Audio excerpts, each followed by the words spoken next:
যে আওয়ামী লীগের যারা লোকজন রয়েছেন তারা তো অলমোস্ট সবাই পলাতক এবং আ কোনো জায়গাতে আওয়ামী লীগের লোকজনের হাতে এখন কোনো কিছু নেই। একেবারে যে মানুষগুলো যার এলাকাতে বসবাস করছেন একেবারে গোবেচারা কৃষক, মুটে মজুর, দিন আনে দিন খায় তাদেরকে জেলখানাতে ধরে নিলেও তাদের কিছু আসে যায় না। তাদেরকে মারলেও কিছু আসে যায় না। বউ বাচ্চারা কান্নাকাটি করবে এবং উল্লেখ্য। কিন্তু যারা গত ১৫ বছর ধরে টাকা রোজগার করেছে, অন্যায় করেছে, যাদের অপরাধের পরিমাণ খুব বেশি তারা হয়তো দেশ ছেড়ে বিদেশে গেছে। অনেকে হয়তো দেখা গেল যে বাংলাদেশের মধ্যেই আছে কিন্তু এক জেলা থেকে অন্য জেলাতে আছে। ফলে শয়তান ধরার নামে আওয়ামী লীগের এই সমস্ত একটা টিকিও কাউকে ধরা যাবে না। ছাত্রলীগের কাউকে ধরা যাবে না। কেননা তারা তো সবাই পলাতক।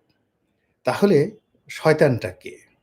শয়তানটাকে যারা এই মুহূর্তে যদি আপনি জনপদে যান, সেনাবাহিনী যায়, যৌথ বাহিনী যায় বা তাদের কাছে যদি তালিকা থাকে তাহলে এই গত ৬ মাসে যে অপরাধগুলো, অন্যায়গুলো হয়েছে সেগুলোও তারা কগনিজেন্স এ নেবে। আর তার সঙ্গে গত ১৫ বছরে যে সকল অন্যায় হয়েছে সেগুলো কগনিজেন্স এ নেবে। নিয়ে ধরুন একটা তালিকা করল, ১০০ জনের একটা তালিকা করল। তো ১০০ জনের মধ্যে আওয়ামী লীগ, ছাত্রলীগের ধরুন ৭০ জন আছে। এখন ৭০ জনের তো ৭০ জনই পলাতক। তো তাদেরকে তো আপনি ওইভাবে পাবেন না। তাদের বউ বাচ্চাকে ধরতে পারবেন, তাদের বাড়িতে আপনি আ আ তল্লাশি চালাতে পারবেন, আরো অনেক কিছু। কিন্তু তাদেরকে আপনি পাবেন না। বাকি ৩০ জন যারা আছে, সেই ৩০ জনের মধ্যে কোথাও আপনি ছাত্র জনতার নামধারী সমন্বয়কদের পাবেন, কোথাও ছাত্রদলের লোক পাবেন, যুবদলের লোক পাবেন, বিএনপির লোক পাবেন, কোথাও জামাতের লোক পাবেন, বাকি ৩০ জন লোক। তো এদের মধ্য থেকে একটা অংশকে যদি ধরা হয়, পিটানো হয়, জেলে নেওয়া হয়, মুহূর্তের মধ্যে পুরো বাংলাদেশের যে রাজনীতির মধ্যে একটা আতঙ্ক ছড়িয়ে পড়বে। নির্বাচন দুর্বিষহ এবং দুরূহ হয়ে পড়বে এবং প্রতিটি রাজনৈতিক দল ইয়ানফসি বলা শুরু করে ফেলবে। এবং শুধু তাই নয় যে এই চাঁদাবাজদের একটা সিন্ডিকেট থাকে। তারা নিজেরা খায় এবং ঊর্ধ্বতন নেতাদেরকে দেয়। তারা একা সাধারণত এ ধরনের চাঁদাবাজি হয় না। পরিবহন সেক্টর বলেন, এলাকা বলেন, যা কিছু বলেন, প্রতিটি চাঁদাবাজির একটা বিশাল সিন্ডিকেট রয়েছে। এখন সেই সিন্ডিকেট বাড়তে যখন কেন্দ্রীয় বড় কোনো নেতার নাম আসবে, এরকম কোনো রাজনৈতিক দলের যদি আ সেরকম বড় কোনো নেতা এই চাঁদাবাজ যাদেরকে ধরা হবে, অন্যায় যারা করেছে গত ৭-৮ মাসে তাদেরকে ধরা হবে, তাদের সঙ্গে যদি স্বীকারোক্তিতে তাদের নাম চলে আসে এবং এটা আসবেই এবং আর্মির যে পিটুনি, ওহ মাই গড! আর্মির পিটুনি তো আপনারা দেখেছেন। এই পিটুনির কোনো হয় না। ও আব্বার নাম ভুলে যাবে এবং সব কথা বলে দিবে। তো বলে দিতে গিয়ে সে যদি বলে যে অমুককে আমি টাকা দিয়েছি। এমনকি আওয়ামী লীগের কোনো লোক যদি ধরা পড়ে, সে যদি স্থানীয় অন্য কোনো পান্ডাকে বা বিএনপির লোককে বা জামাতের লোককে কোনো টাকা দিয়ে থাকে, সুযোগ দিয়ে থাকে, সেই কথাও কিন্তু সে বলে দেবে। এবং সে বলে দেওয়ার পরে আ যৌথ বাহিনী যখন সেই বড় নেতাদেরকে গ্রেপ্তার করবে, তখন বুঝতে পারেন যে এই পরিবেশ এবং পরিস্থিতি কোন পর্যায়ে চলে যাবে। সেক্ষেত্রে যদি ইতিবাচক ধরি, মানে সবকিছুই একেবারে রিয়েলি মা হান্ট হলো। মানে শয়তান ধরল। তো শয়তান ধরার কর্মটি যদি শতভাগ সুন্দরভাবে হয়, সেক্ষেত্রে ডক্টর মোহাম্মদ ইউনূসের যে ক্ষমতা, এটি নিষ্কণ্টক হবে। এবং তার টিকিটি কেউ স্পর্শ করতে পারবে না। এবং তিনি এই যে এখন আমরা যারা নির্বাচন নিয়ে কথা বলছি, দ্রুত নির্বাচনের কথা বলছি, এই নামটি আগামী ১-২ বছরের মধ্যে উচ্চারণ করার মতো লোক পাবে না। তিনি যেভাবে চালাবেন ওইভাবেই দেশ চলবে। যদি এই অপারেশনটা সফল হয়। কিন্তু আল্লাহ না করুক যদি এই অপারেশনটি এই গত ৬ মাসের আরো অনেক অপারেশনের মতো ব্যর্থ হয়, তাহলে যে অরাজকতা, সেই অরাজকতাটা যে কি পরিমাণ বাড়বে এবং দুর্বলের উপর সবলের অত্যাচার যে কি পরিমাণ বাড়বে এটি কল্পনাই করা যাচ্ছে না। এটা বাংলাদেশে একটা নতুন নজির তৈরি করবে এবং সঙ্গে আমাদের যে বাহিনীগুলো, এমনিতে পুলিশ বাহিনী নিয়ে এখন মানুষের মধ্যে কোনো রকম ভীতি নেই।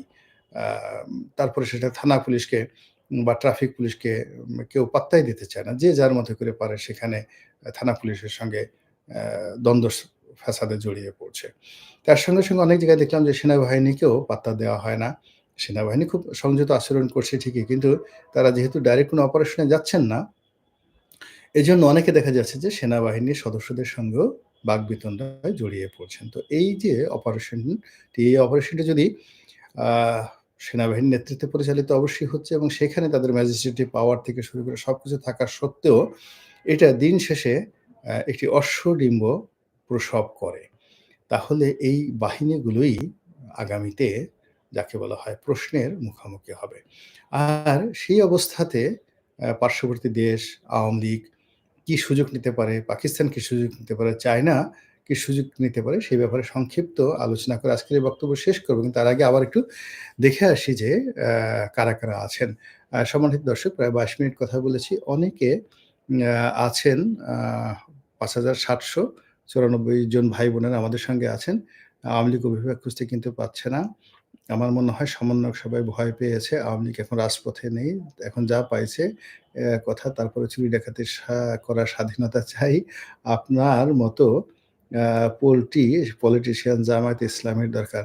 জামায়াতে ইসলামীতে আমার মতো পলিটিশিয়ান দরকার নাই রে ভাই। জামায়াতে ইসলামী যারা করে তারা বাইবন শিবির হিসেবে করে। আমরা যারা আ আমি তো মনে করি যে আমার মস্তিষ্কে সেই আওয়ামী লীগের রাজনীতি যেটা দিয়ে শুরু, সেখান থেকে আওয়ামী লীগের সঙ্গে বনিবনা হয় নাই। লিবারেল একটি পার্টি বিএনপিতে আছি। এখন সে বিএনপিতে কুলহারা রমণীর মতো। যার জন্য এটা হবে না। একজনে বলছে বোকাচোদা। বোকাচোদা ভালো খলিল। মনের দুঃখ এই যে ভদ্রলোক বলছেন বোকাচোদা খুব ভালো লাগলো। এর কারণ হলো আপনার অনেক রাগ এবং অনেক ক্রোধ এবং আপনি আ মানসিকভাবে যেকোনো অবস্থায় ভালো নেই। আপনার হয়তো চাকরি নেই, পেট খারাপ, শরীর খারাপ। আপনি শরীরের যত্ন নেন। শরীরের যত্ন নেন এবং দরকার হলে আমাকে আরো ১০ টা গালি দেন। গালি দেওয়ার পরেও আপনার যদি একটু ভালো লাগে মিস্টার খলিল, আ আমার ভালো লাগবে। তারপরে শেষে হলো রাজাকার মুক্ত বাংলাদেশ চাই, ডেভিল হান্ট আরেকটা আছে, গালি দিচ্ছে একজন, ওইটা উচ্চারণ করতে পারব না। এরপর ভাই আপনার জন্য দোয়া, আপনার আদর্শ আছে। ভাই দেশটাকে বাঁচান, আপনি সঠিক বলেছেন। আমি একজন মালয়েশিয়া প্রবাসী এখনো এমিরেটি পাসপোর্ট দিন তাই ৬ মাস হলো রিনিউ করতে দিয়েছি। এই যে এই যে একজন প্রবাসী ভাই বলেছেন, আমি একজন মালয়েশিয়া প্রবাসী এখনো এমআরটি পাসপোর্ট পাইনি, মেশিন রিডেবল পাসপোর্ট পাইনি। ৬ মাস হলো রিনিউ করতে দিয়েছি। তো এই হলো বাস্তব অবস্থা। যা হোক, অনেকক্ষণ হয়ে গেছে, প্রায় ২৪ মিনিট। আর বেশি কথা বলব না। সবার আগে যেটা বলতে চাই, যদি আমরা সফল হই আলহামদুলিল্লাহ। আর যদি ব্যর্থ হই তাহলে প্রতিবেশী রাষ্ট্র আমাদেরকে নিয়ে যে অপপ্রচার যেটা করছে সেটা বাড়তে থাকবে এবং এখানে আমাদের অভ্যন্তরীণ রাজনীতিতে নাক গলানোর সুযোগ পাবে এবং তারা আওয়ামী লীগের মতো একটি দলকে তাদের হাতিয়ার হিসেবে অতীতে যেভাবে ব্যবহার করেছে তার সাথে আরো নিকৃষ্টভাবে যদি ব্যবহার করার জন্য আমাদের সীমান্তে অপতৎপরতা চালায়, তখন আমরা নিজেদের কপালে নিজেরা থাপ্পড় মেরে আ অথবা আত্মহত্যা করা ছাড়া আমাদের কোনো উপায় থাকবে না। এর কারণ হলো আমাদের জাতীয় ঐক্যের যে প্রতীক, আ সেটি হলো সেনাবাহিনী। আমাদের আইনশৃঙ্খলা রক্ষার যে হাতিয়ার সেটা হলো আমাদের পুলিশ বাহিনী। তো এই যে বিভিন্ন অরাজকতার মাধ্যমে আমরা যেভাবে দেশে একটা অস্থিতিশীল পরিবেশ তৈরি করছি এবং এই পরিস্থিতি নিয়ন্ত্রণ করার জন্য আবার এই যে বিভিন্ন বাহিনী যে যৌথ অভিযানের নামে যা কিছু করার চেষ্টা করছে, এটা যদি কোনোমতে সফল না হয় তাহলে এই বাহিনীগুলোর অস্তিত্বই থাকবে না। এরা বেতন ভাতা পাবে কোত্থেকে? এবং এখন আমরা যারা সাধারণ মানুষ, এদের মধ্যে যারা ভিক্ষুক তারা ভিক্ষা করবে, যারা চোর চুরি করবে, ডাকাতি করবে, যারা ব্যবসা-বাণিজ্য করে তারা টুকটাক তারা চলতে পারবে। কিন্তু এই যে সরকারি কর্মকর্তা-কর্মচারী যারা আছে ২০ লাখ লোক, এরা যদি এদেরকে ৩ মাসের বেতন না দেন, আপনি দেখবেন যে মুহূর্তের মধ্যে তারা না খেয়ে মরে যাবে। এই যে মানে নতুন কিছু একটা করবে, সেটা সচিব বলেন, মেজর জেনারেল বলেন, কর্নেল বলেন, তাদেরকে যদি বলেন যে আগামী ৬ মাস তোমাদেরকে বেতন দেওয়া হবে না। ক্যান্টনমেন্টের মধ্যে বের হয়ে একটু দুনিয়াটা দেখো এবং নিজে উপার্জন করো। নিজে উপার্জন করো। ৩ মাসের সেলারি উপার্জন করো। আপনি গিয়ে দেখবেন মুহূর্তের মধ্যে সকলের মধ্যে একটা ডিজাস্টার শুরু হয়ে যাবে। তো এখন এই যে আমরা তাদেরকে বেতন দিচ্ছি বা তারা বেতন ভাতা পাচ্ছে, এটা তো দেশের অর্থনীতির অবস্থা যখন ভালো থাকে, স্বাভাবিক থাকে তখন আমরা দিতে পারি। আদারওয়াইজ এই যে বিশাল আমাদের জাতীয় বাজেটের প্রায় ৭ থেকে ৮ লক্ষ কোটি টাকা বাজেট। এই বাজেটের অলমোস্ট 40% আমরা কেবলই মাত্র এই এদের সেলারি এবং বেতন ভাতা বাবদ আমরা খরচ করি।